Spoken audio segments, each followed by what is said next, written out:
an exciting time to move.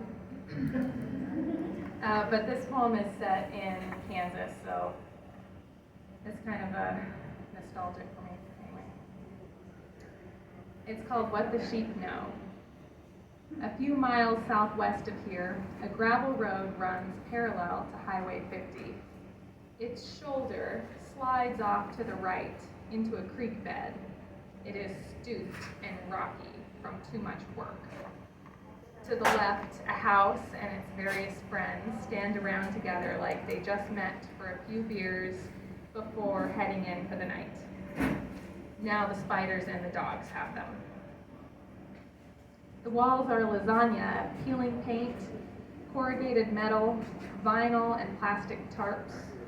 The fence surrounding them still stands to keep the wild in. A car is parked in the middle of the road. A door still swings open in the January wind. A dog licks at a tin can. 10 or so sheep huddle on the porch of this house, their coats like a winter cloud tossed into a donation bin. The sheep don't know about diseases, politics, or tariffs, pipes freezing, or the cost of wheat. They don't know about banks and why people leave their homes to be taken back, clawed back by the roots of trees that everyone thought were long gone. Hell, they don't even know when the next snow will come or that it's supposed to be a big one. The sheep just know how to be together. The dog whoops, the train chuffs in the distance. The sheep flick their ears, then turn back to each other for warmth.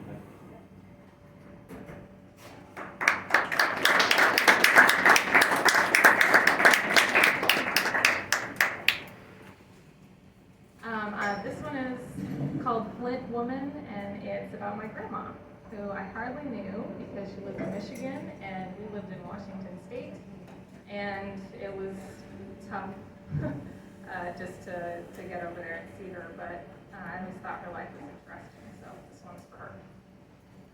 It's called Flint Woman. Helen was hardly 5 feet tall, but she never seemed small.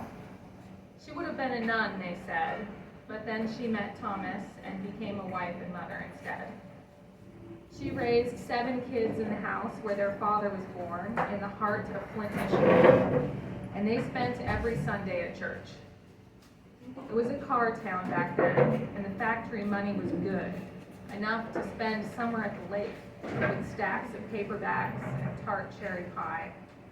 And every 5 years or thereabouts, she took the money for new siding for the house, a 1-stall garage, some new windows or paint, big jobs, but Helen wasn't small. Her kids in the factory left for other religions and other fortunes. Crime settled like dust on furniture, first in dark corners, then everywhere in broad daylight. Once she was held at gunpoint, tied up in the hall closet while thieves took the TV. The house faded, and she was alone. But Helen wouldn't go. It was a hard town, but she was not a small woman.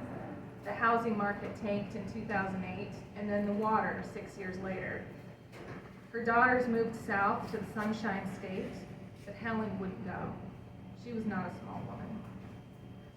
One winter day, she slipped, broke her right hip. The pneumonia finally took her home at 86, to God, business, probably pie. Meanwhile, her house sold for $40K, and her kids took the money for a cruise and then went their separate ways.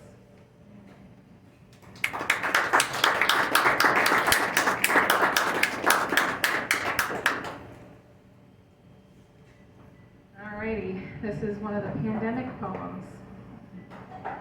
It's called Taproot Toes.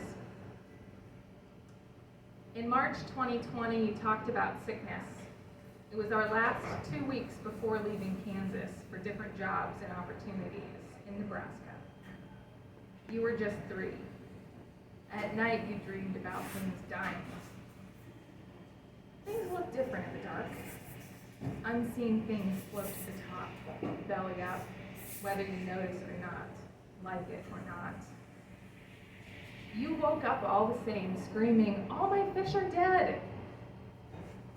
On our walks, you pointed to the squirrel, squished, a burnt patty on the asphalt, or to the baby robin lying quiet, bruised beak open under a fly swarm, and said, "Look, Daddy, that is so dead." While you slept, we gathered our last boxes full of magnets, a mounting bracket, TV remotes and Post-it notes, Dr. Bills, and a hardback book. That last day, we forgot your blankie and cup at preschool and never went back. After the move in June, you talked about masks, bad guys, fires, sirens, and tear gas.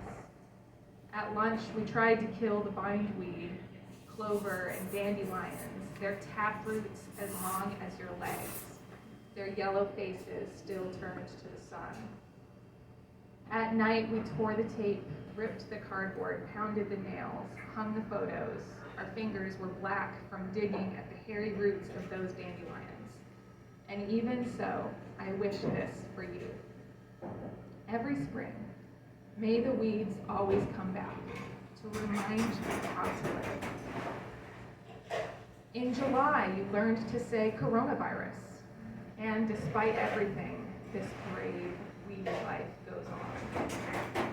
Now you know how to wear your mask, to cover your tiny mouth and nose, twisted tight over your ears.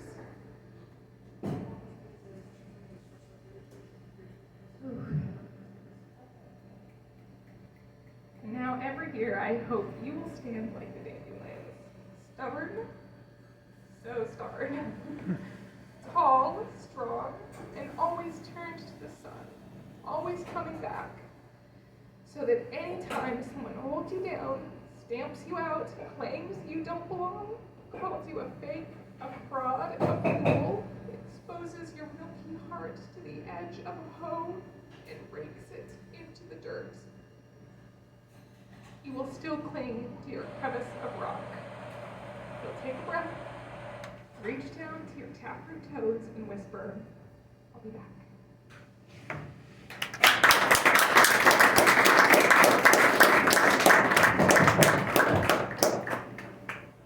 All right, guys, this is my last one. It's called A Poem for Goodbyes. I know the way an ocean wave crests and breaks when it's close to shore.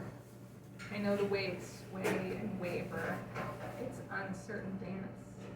There's a mighty crash, a roll, swell, crest, and crash again, again, again. I know the churn of sand, and I know the wave will go under and recede, leaving only white foam and salty debris.